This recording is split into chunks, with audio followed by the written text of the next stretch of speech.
Good morning and happy Tuesday, wherever you are. I hope it's an amazing day for you. And we have some amazing information for you guys this morning. So we're glad you tuned in. But our word this morning is for you to stop talking mess about yourself. I don't know who that is with the feedback in the background. Is that me talking? Who is That's it? me. I got you. Turn it all the way down. But, we're always so worried. And I learned this so early in life. My grandmother used to always tell me, "Don't worry about who's talking about you. They talked about Jesus." Mm. And she would always say, "Girl, you worry about them people talking about you. They talked about Jesus." So I kind of got into this mode where I don't really concern myself. Okay, here's the thing: if I hear it, it worries me. But my ears are all so tuned out and so head down. And a lot of times, if we don't go in pursuit of what people are saying, we don't hear it. I learned early, don't align myself with people that's always going to be running and telling me what somebody said about me because I really don't want to know. And now, if my grandmother taught me, don't worry about what people say, my grandfather said a dog that will bring a bone will take a bone away. And what he meant by that was if somebody comes and tells you, I had a what I thought was a friend one time. I said, what I thought was a friend one time came and told me what all somebody else was saying about me. And I paused and I asked, what did you say that made them so comfortable? Oh, You can't tell me nothing about Chanel. Come on now. You can't tell me nothing about Chanel. You can't tell me nothing about Marnie. You can't tell me nothing about Troy. You can't talk to me about my children unless I open that door. True. So instead of asking her about the person that had their mouth on me, instead I asked her, what made them so comfortable? So come tell you. Who I cut for is who I cut for. I don't make no bones about it. And you know not to come to me talking about them because it's gonna be on site situations. Mm-hmm. It's gonna be an on site because you're gonna shut it down. You're gonna shut it down. But we're more worried about what people are saying about us than what we're saying about ourselves. That's it. We talk crazier to ourselves than anybody could ever dream. Don Miguel Ruiz in the book The Four Agreements, he talks about being impeccable with your word. And he talked briefly, only briefly, about not talking badly about others. But the point that he really made was don't talk mess about yourself. Yes. Stop saying what you can't do, what you can't afford, what you don't know. I've been doing this whole writing webinar, and I've run into so many people that say they can't write. You can't write your ABCs? What you mean you can't write? Oh no, I can write. I mean, I just can't write a book. But you grew up writing book reports. And that's all a book is a long book report. About essays and theses. You all doctorates and all kinds of stuff. Yeah. Monique said she had to go and she said all them research papers she been doing for her theology. She said, Coach, that's the book. I said, those are books. All the book is a compilation of words. That's it. Why are you lying to yourself about what you can and what you can't do? And part of that is the willingness to submit to instruction. That's good. Because maybe you can't do it the way you've been trying. But like Troy says, more than one way to skin a cat. He said, keep his cat skinner. We'll be in traffic, and girl, we'll see a bunch of traffic, and before you know it, Troy done dipped this way and dipped that way, and he do like this. Come on, Uncle Troy. He said, I'll put my cat skinner up. It's more than one way to skin a cat. It's more than one way to write a book. It's more than one way to make money. It's more than one way to quit your job. So maybe what you've been trying is not working. That's good. But that don't mean it don't work. I'm going to let y'all unpack some of that this morning. But you know what? It also, too, goes back to you not using what you have. Do you know how much over the past year and a half that my writing has I'm talking about being able just to say, I finna shut off 30 minutes and come out with 4, 5, 6, 7, 8, 9, 10 pages. I wasn't using that creative muscle where I was prior to a couple of years ago. So you don't know that you really can't write because you ain't really just sat down, like she said, under instruction and do what it is that you're supposed to do.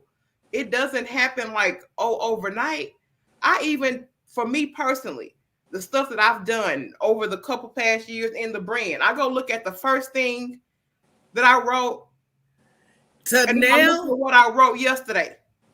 It's a whole different vibe to it. It's a whole different vibe. You know what? I'll be like, look, I'm finna knock it out the park. I don't have all day, and we talked about last night. One thing we talked about last night, it was so good because she talked about, because it was Martin Luther King Day, that an ancestor of mine couldn't sit down and just freely write a book. Could not. Could not at all. Beat all over their head and back and neck.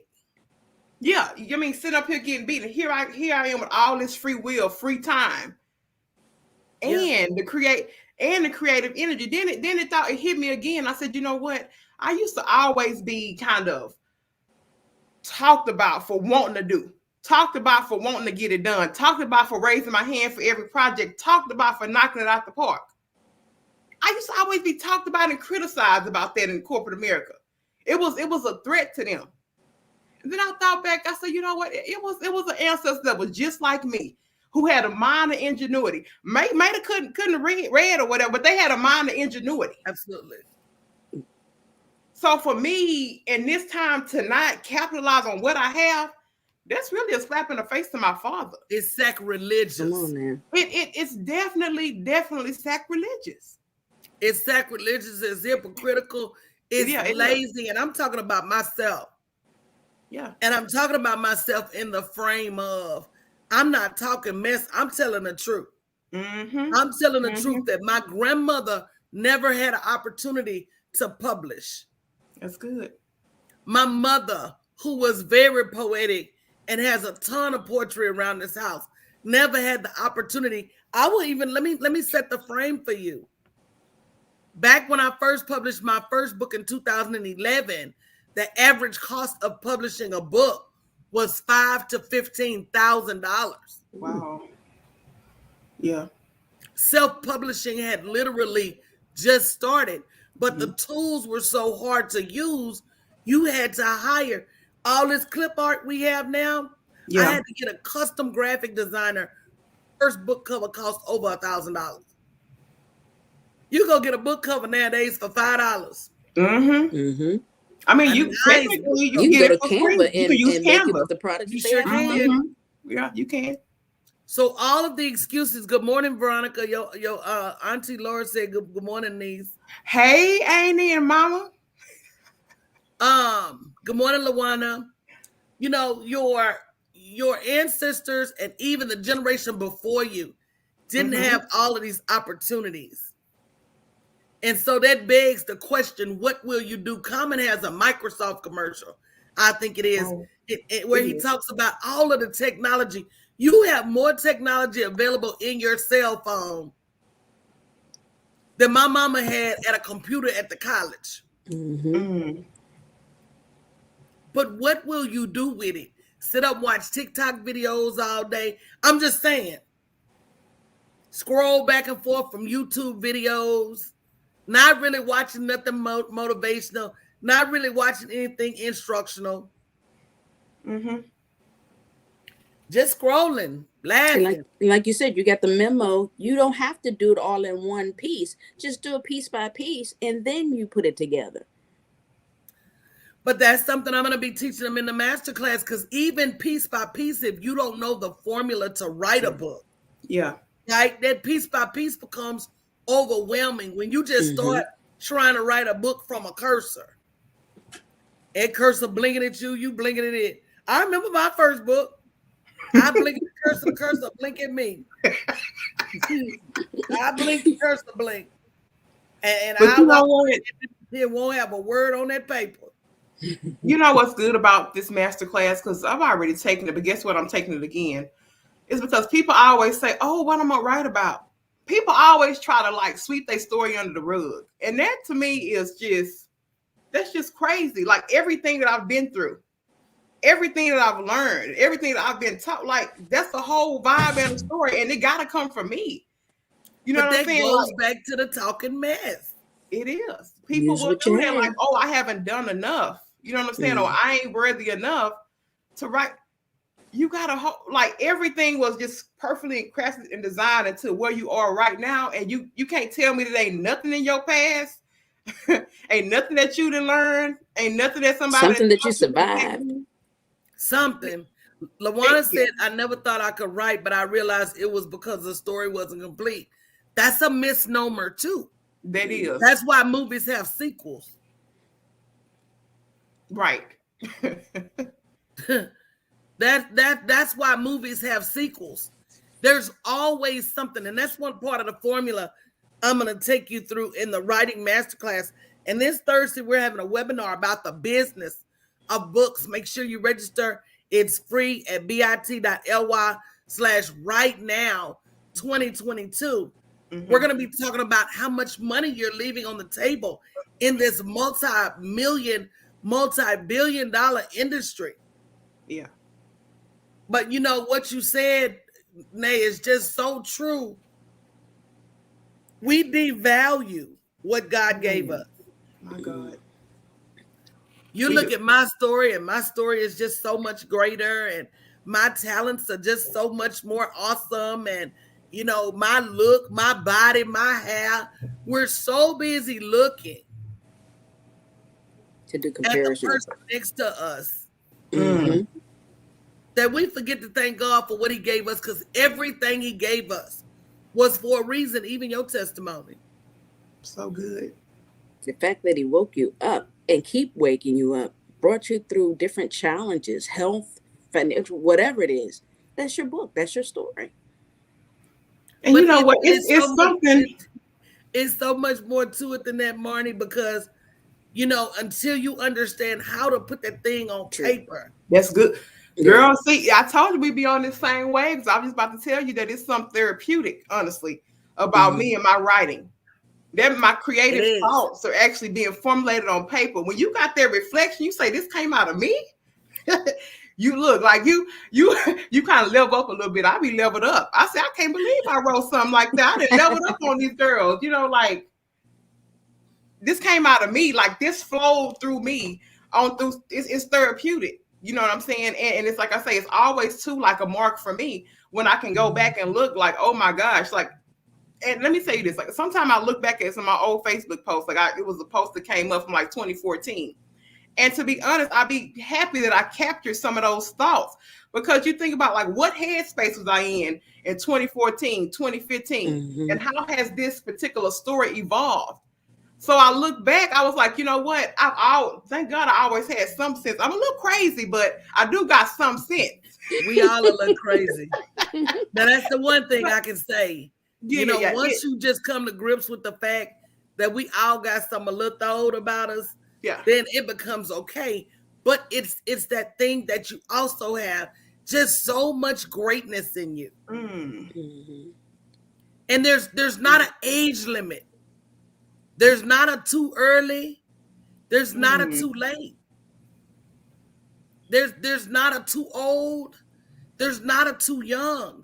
Somebody somewhere needs to hear your story. So make sure you go to bit.ly/write. Not right now, but you need to go right now, RIGHT.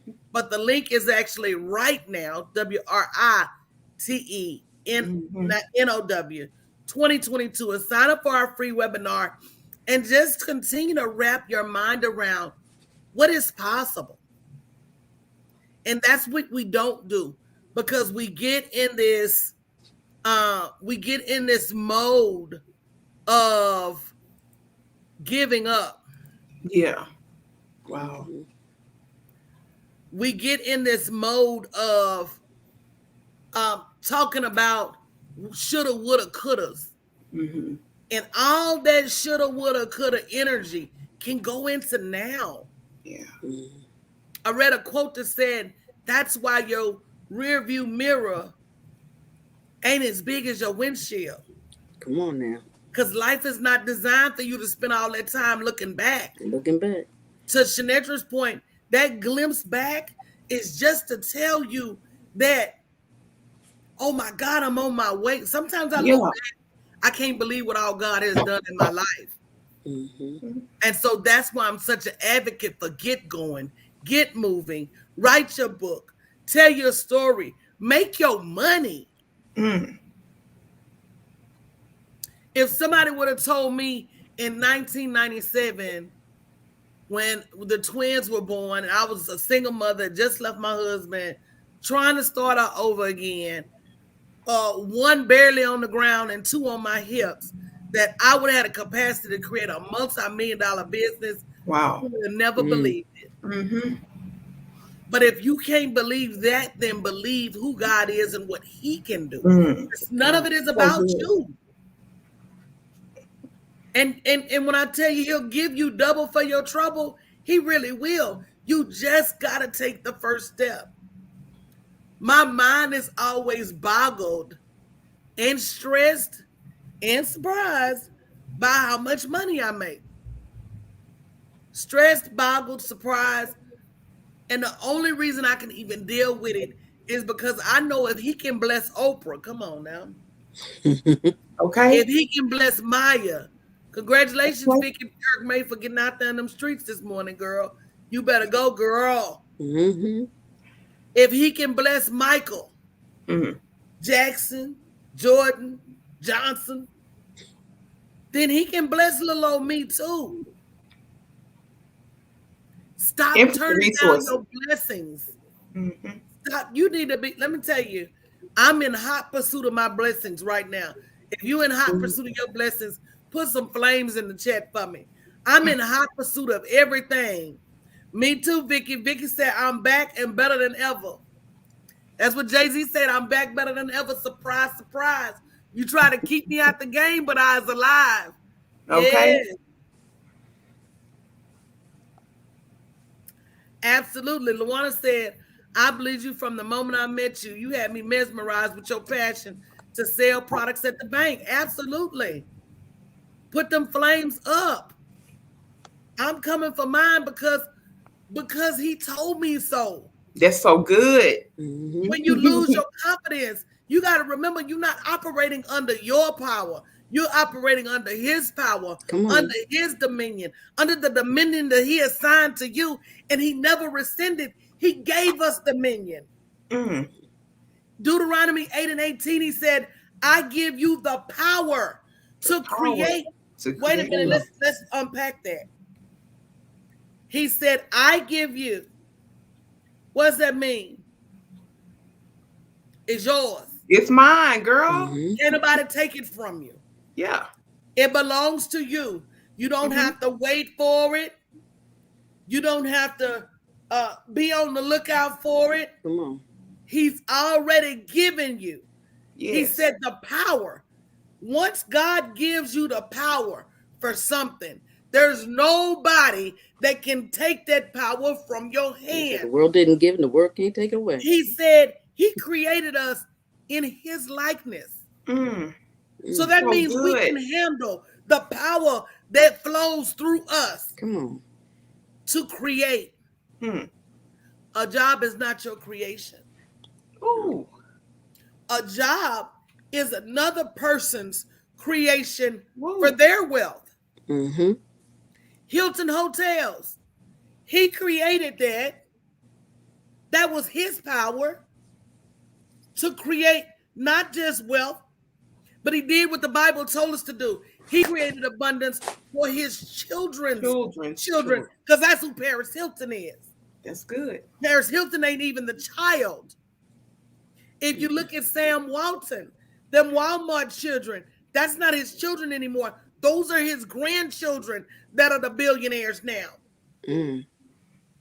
Do you know that Sam Walton and his wife started at the swap meet?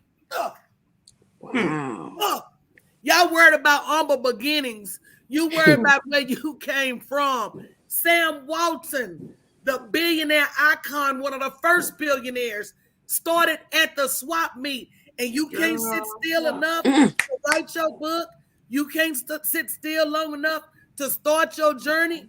Everybody started somewhere. Well, I can't do it because I come from. Abraham Lincoln came from a log cabin. He did. Used to have to borrow his books and walk and turn them back in and give them back. Mm-hmm. You know, you got to just stop talking mess about what you can't do. And you got to start reading your word and talking about you can do all things. Yes. Mm-hmm. Through him. Yeah. Stop limiting your gifts. Stop putting the brakes on your blessings. What you don't have is because it's what you turned down from God. Come on. Wow. Mm. I'm going to say that again. Wow. Good morning, Patricia. What you don't have is because God gave you access. He said you have not. Because you ask not. Because you ask, and you won't even fix your mouth to ask.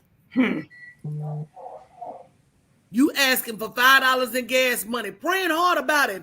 Oh Lord, just if you could just send me $5 so I can top off my tank, Lord, and I can make it back and forth to this job, Lord, until payday, Lord. Oh Lord. And then when the $5 comes miraculously, because it's gonna come.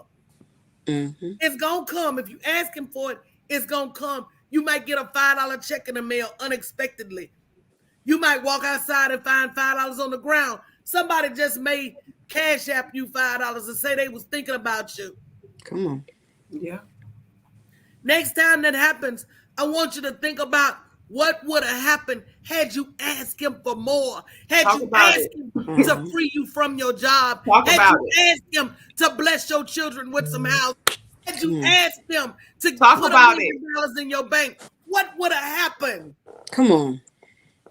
We so busy saying, well, I don't want to ask for too much. But my God told me he would give me the desires of my heart. He didn't put any limits on what he said he would do for me. Mm. He didn't say, I'm going to give you a few dollars here and there. Yeah. That was your earthly baby daddy. And they're just sitting there waiting for you to ask. Just sitting there waiting for you to ask him. That was your pawpaw and them. Said they gonna run you a couple of coins every now and then. He said he will give you the desires of your heart. Plural. Come on. This ain't no genie where you just get one wish. Yeah. Come on. So if you don't have it, you didn't ask. You haven't asked. And then part 2. Because there is a part 2, like they Come said. on, part 2. The story is. I think I'm gonna like part 2. Part 2 is he said faith without works. It's what? Come on, bro. It's what? Your money is dead because you ain't working on it. Mm-hmm. Your business is dead because you ain't working on it. No work. Your next level is dead because you ain't working on it. And if you ever want to breathe life into what you got going on, start working on it. Start working on it like you clock in at your job from 8 to 5 every day, except for 2 weeks a year and 6 sick days and maybe a holiday every now and then. Are you working on your abundance like you work for them people? Will you stay late for your abundance? Will you clock in a little early every now and then for your abundance? Will you work on it even when it gets hard? Because see, I've had some bosses give me some almost impossible assignments. Me too. And I pulled them off and popped my collar. Okay. So will you do it even when it's hard? Like Marvin, like Dr. Seuss say, will you do it on a bus? Will you do it when they fuss? Will you do it? You know, Dr. Seuss said it. Will you do it in the rain? Will you do it when there's pain? Will you do it? You do it for a job? I done had jobs make me late picking up my kids. I remember the woman told me if I was late again, she gonna call CPS, and I was working a job, single mother, and I remember running folks over in traffic, crying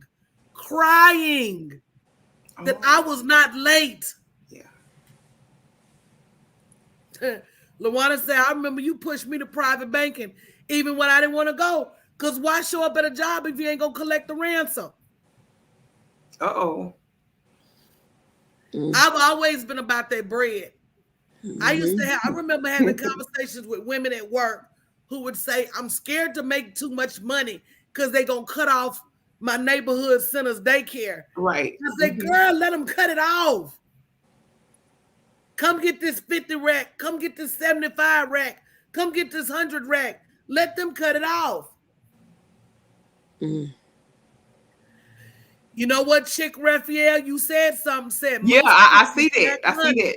Because they pray all day and abandon the principles while the unbelievers, come on. Because that's why the unbelievers. Come on, Chick Raphael.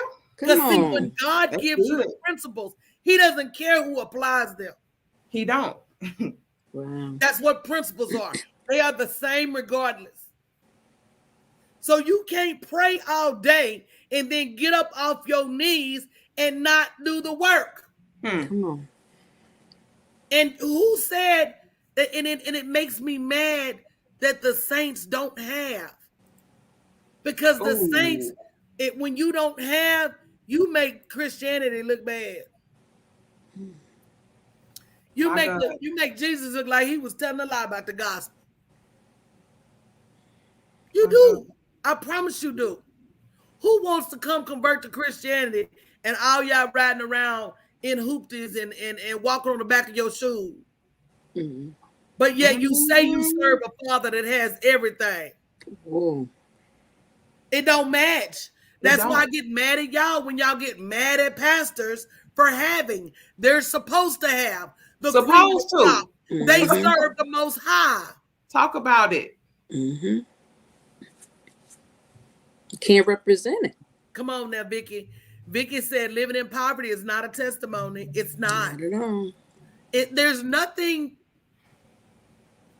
What's the word I'm looking for? There's nothing about poverty that makes you a martyr.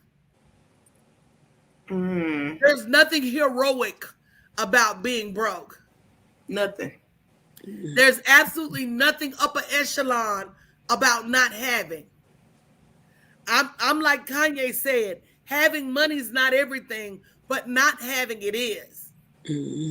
So if I only want it for when my kids need something, if I only wanted to retire my mom, if I only wanted, Chick Raphael, I'm about to put you out of here. So you're a bad testimony. You broke. Come on. Chick Raphael, you about to get put out. Chick Raphael said you was a bad testimony. You didn't lie. She ain't lying. You did not lie. And I know the Most High is looking down and saying, oh, ye of little faith. But you know what? Another part about this, Coach, is, you know, and I think about this because, you know, sometimes people think because they're doing all these check the box, I got a good job, I got the family, that they're living in purpose. I had the good job and I had the family, but I was still barely, I had a little surplus, and that wasn't good enough for me. It wasn't until I said, you know what? But that's what you weren't purposed to do. That. So let's take away the money. That's okay. Let's take away the money completely. And let's say, are you operating in your purpose? Was not. Or are you operating in somebody else's purpose? I was not. Somebody else's.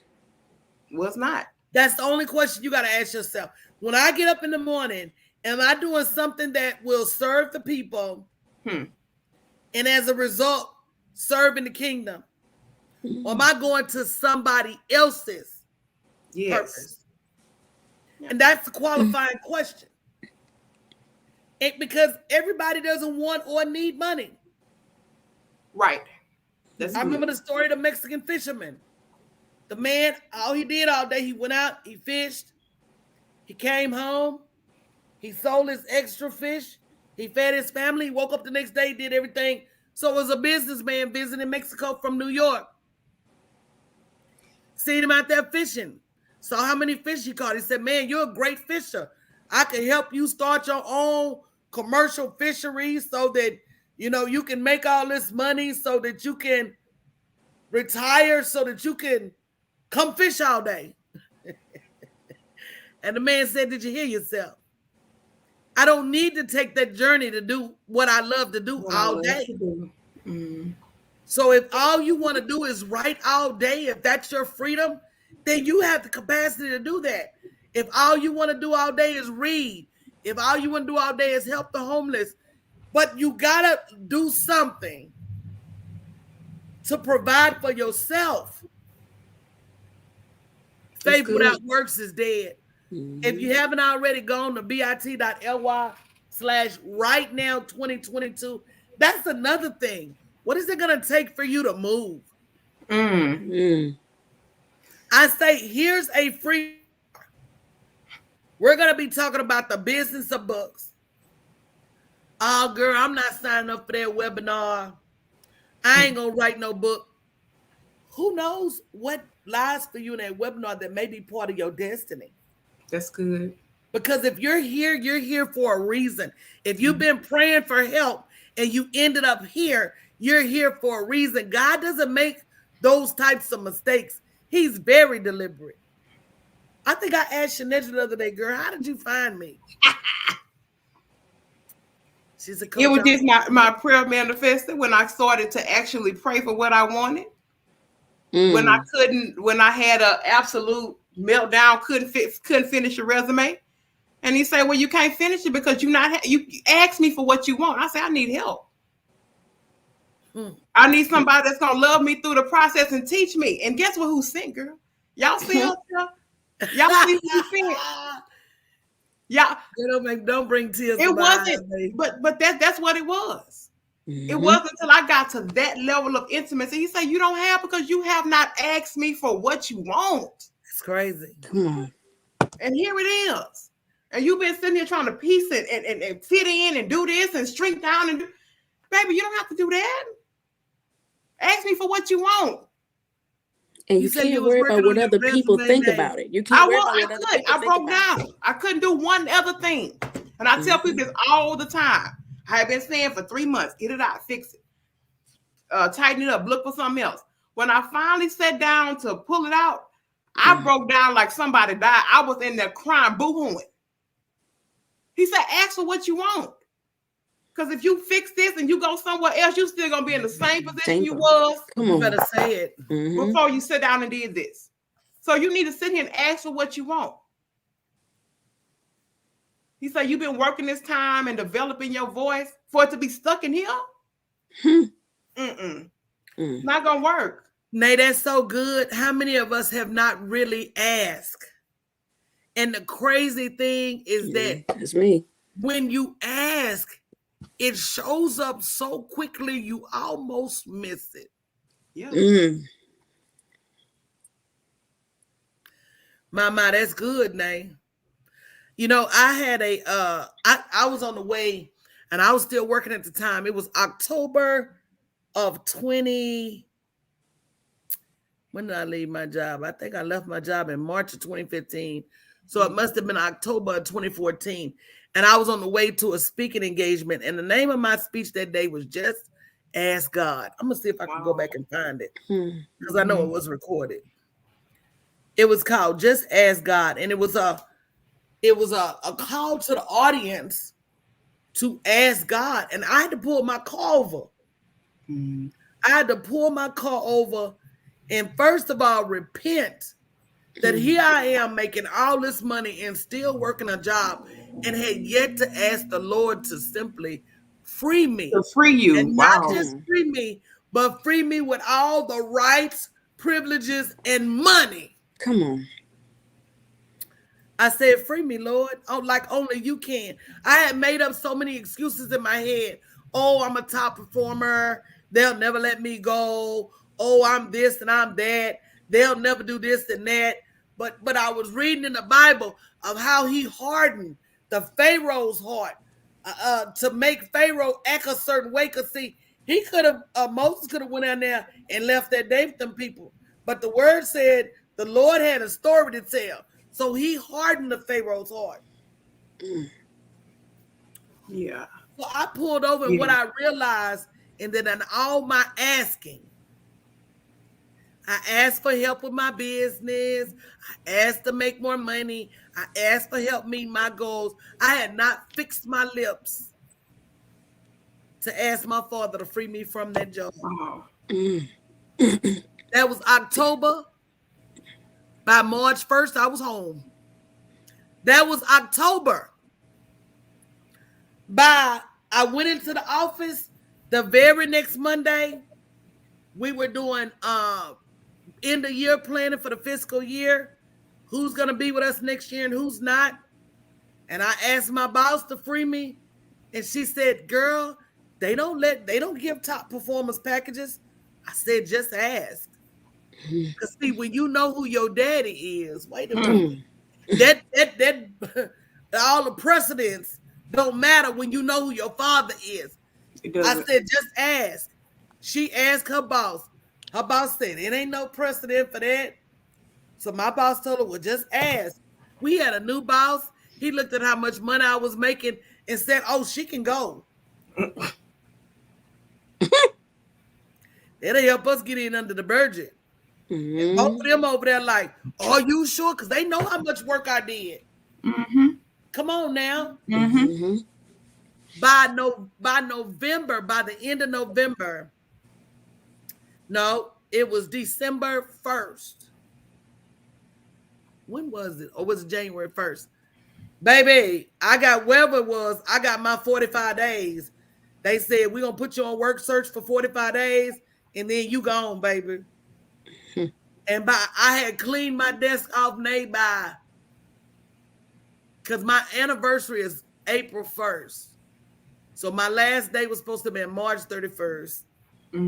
Girl, by March 1st, my desk was clean, slick like a baby bottom. I'm sitting in my office just sitting. And my boss walked by. She said, girl, just go. Just bring your laptop and your keys back. 30 days. Girl, know, this is it right here. But the moral of that long story is you don't have what you want because you ain't asked. Wow. And if you did ask and you still don't have it, it's because you ain't went and searched for it. You ain't did your work. Come on now. I'm going to put you out, Chick Raphael. She said asking is a sign of maturity. If you want to get God when you ask, make him a beneficiary of what you're asking. I'm just letting y'all know. That's good. But Chick Raphael, I'm going to tell you, he knew that I wanted to come out and serve women in the kingdom who weren't making the money that they should have been making. He knew that I wanted to teach women how to build generational wealth, how to take what they know and turn it into money. He knew that it was in the best benefit of the kingdom. Wow. To free me. He knew that. But you got to remember, God will even give you stuff that ain't good for you sometime if you ask him. Uh-oh. Be careful what you ask for. Because see, sometimes we need them jobs out of our life and we praying to keep them. Sometimes we got people we need out of our life and we praying them back. Sometimes the Lord takes things out of our life because it's not good for us and we running down the street after it. Yes, he will. Be careful what you ask for. Be careful what you ask for. Don't think you being a saint by asking for $4 or $5. And people, you know what? Ungrateful. It is. I was going to say that is many of us. You know, I could even think, you know, even in some of my upbringing that, you know, sometimes having too much was like, I've actually heard people say having too much, you know, you serve the devil and you serve money. I've literally heard this, you know what I'm saying? In my childhood, people saying this in the church, you know, and they have this negative connotation around wealth and having. And that if you do have, more than the average person, that you're a bad person. Like, these are actually things that I have heard growing up. And to even get to a point, I mean, when I, kind of started to make a little bit of money in my career, people in my very own community, oh, you think you're better than us, or oh, you bougie. It's just this negative connotation. Isn't that amazing?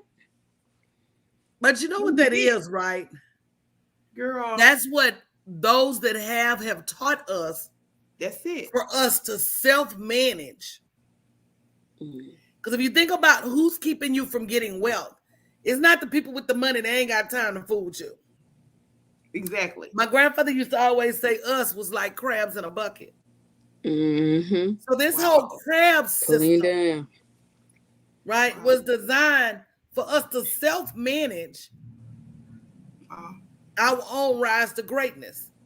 Because if you got so many people beating you down, talking bad about you, and you do, when you get to a certain level, you do have to move away from what's familiar to you. You can't stay in that same trap, that same hole. You're going to do the same things you've always done. That's how them NFL players end up in jail. That's how them NFL players end up dead. Oh, you want to go to that same neighborhood and hang out. Oh, I was visiting my mama. Why your mama still there? Exactly. You got a multi-million-dollar. And you move your mom out the hood? You move, but you leave your mom in it. Oh, but she don't want to move. Well, mama, guess what? You ain't got a choice. You gotta go. Unfortunately, coming. Call the police. I done paid them off. You fool around and be a ward of the court. I'll be in there telling the judge she losing it, judge. She losing it. She got to move to Beverly Hills, judge. She losing it. I can't leave in that house by herself, judge. And when I show him how you call me 15 and 20 times a day, because my mama used to call me a lot, the judge gonna agree with me that it's not an option to move your mama out the hood. So what are you going back to the hood for? And it's not a better than, it's a different trajectory. Thank you. Thank you. I gotta focus on keeping my, listen, it's not a day it's not a week that goes by. I'm doing better now. That I don't look around me and say, my God, how did I get here? Okay. And start to doubt myself. I don't need your help. I don't need your help. Okay. I don't need nobody adding to that. I don't need nobody to my girl. All the people to make it. I don't need your help. I'm a crazy enough to me without your voice. You just gotta watch who you let be around you. Oh, that's good. That is so good. I mean, even let me just say this: like, since my kind of journey into the entrepreneurial world, like I already had a very limited circle, but it's like so tight right now. I talked about 3 people. I talked about 3 people because I have to preserve this mindset. I can't have you doubting me and saying this, or this ain't gonna work, or you paid that much money for it. I did. I did, because every seed that I am sowing, you best believe it is coming back. You understand me? And it's coming back double and triple fold. So don't question me about what I spend on my business. Don't question me about the time that I invest. Don't question me about what I do. Don't do that. This is a whole different vibe, a whole different everything. I never said that you couldn't come, but you can't come with that crap. I never said that you weren't welcome to come and sit down and work and do. I never said that. However, you can't come on your own accord. Can't do it. You can't come with the negativity. You can't, especially when you're supporting them. You can't come with the naysaying. You can't. I'm like them little boys saying that rap song. I did a lot of stuff just to live this here lifestyle. Just to live this here lifestyle. Came from the top to the bottom, my lifestyle. That's it. Most people are not willing to do half of what I did to get here. So you can talk about it, but are you willing to give your kids a $50 Christmas because you invested in them? And that's literally what I spent. They got a $5 gift card to their favorite restaurant. Mm-hmm. They got some candy and they got a $10 gift card to the stores. And these are kids who are used to having a real Christmas, okay? Yeah. Mm-hmm. But I told them, if you hold on with me now, if you Let's just see. hold on, Mm-hmm. and it still breaks my heart. I hate it. I hate it because it made me feel like I failed them. You didn't. But I Not told at them, all. I said, this is for your future. This is for your college. If you just hold on and believe in me right now. My God. And they said, Mama, it's okay. We had good Christmases all our life. It's just a day, Mama. It's not a big deal. But it was a big deal to me. It was a big deal to me. And to this day, that's why they can call this phone and get anything they want. Because you was there with me when I had nothing. I had nothing but an idea and a belief in God that he would do what he said he was going to do. See, but you have to understand that that goes deeper than that, because you talk about that, and I'm at a place in my life where I have a 4-year-old son. So he gets to see a whole different vibe, coach, and that's what you have put into women. Like, he might not ever know what a grandiose Christmas is ever, because we don't vibe like that. we live and do what works for us in our household, and I got the freedom to do that. Yeah. So if Christmas means a vacation here or an adventure this way and not the physical gifts, because people always sending stuff, we got the power to live how we want to live. That's true. We ain't got to say it's a 50 gifts under the tree. We didn't do it this year. Probably ain't gonna do it next year. It just is so free when you don't have to live. I want to take my baby home to Africa. That's Christmas.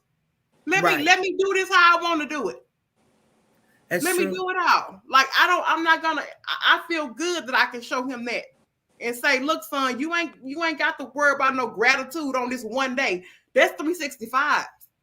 It really is. If we live it through, we're going to live through experience, baby, because all this material stuff that's going to be out of date next year, and that you got a closet full of toys right now, literally probably 100 toys that you don't even play with, we're going to live through experience, baby. That's true. And you giving women the freedom to do that, so it just goes deeper than just this Christmas experience. It goes to a whole lifestyle for me, and I'm grateful for that. It's very true. And that's very just how it is. That's how we doing it. Like, to be honest, I don't care from this point. I'm not saying in a negative way, but I don't really care about Christmas like that no more. Mm-hmm. I don't. It's just that whole conditioning of trying to do what everybody else is doing. That's it. Even when it doesn't work for you. And it don't even work for you. And my biggest fear was that they was going to go to school and not have all these new clothes like everybody else. But they proved to me that they were stronger than that. Okay. They proved to me that wasn't important to them. And, it's good when you can look back and say that you raised some halfway decent children with a little piece of character and a little piece of moral fiber. And, they don't rock like everybody else. Because I think sometimes we do have our children too conditioned to material stuff. Way too conditioned. And not understanding that every day when you walk through that door and his mortgage is paid, Merry Christmas. Every time you flick a light switch and power run through them veins, Merry Christmas.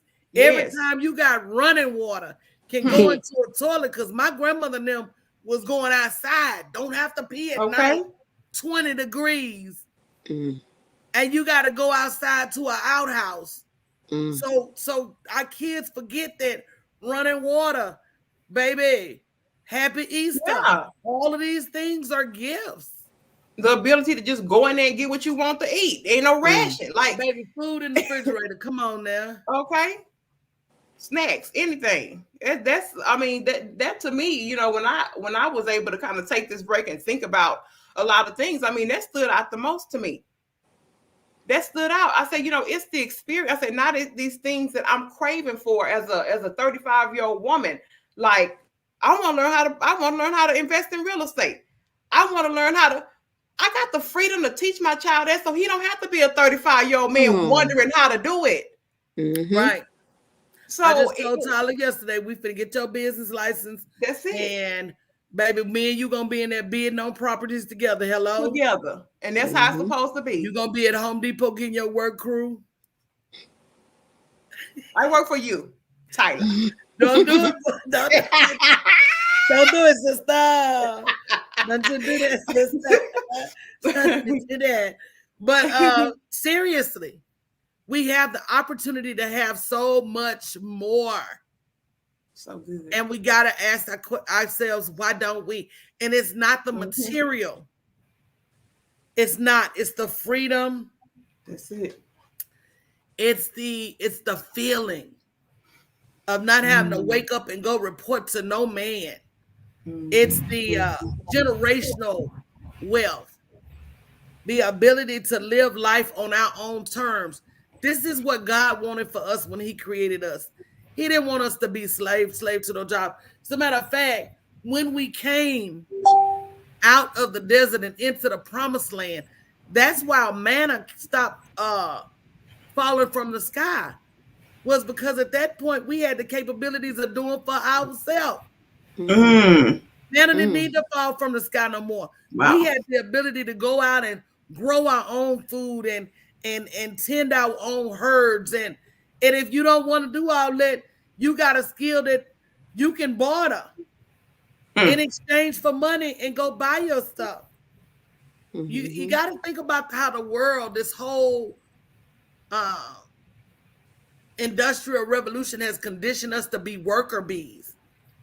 Well, back before, one of y'all had a blacksmith shop, and one of y'all had a general store, and one of y'all had the eggs, and one of y'all had the meat, one of y'all had the fish, and one of y'all would help build a house, and it was just an exchange of skills. That's good. So there's always something, guys, but you gotta start believing in first him and then yourself through him. Yes, ma'am. Once you believe in him, it makes it so much easier to believe in yourself. It just does. So if you haven't already registered for the webinar, bit.ly/right now 2022, we don't write near enough, from our goals to our dreams to the things that we want to see in our life. You know, it's just amazing to go back through some of my old notebooks and see the things that lived on paper first. So good. And that's crazy.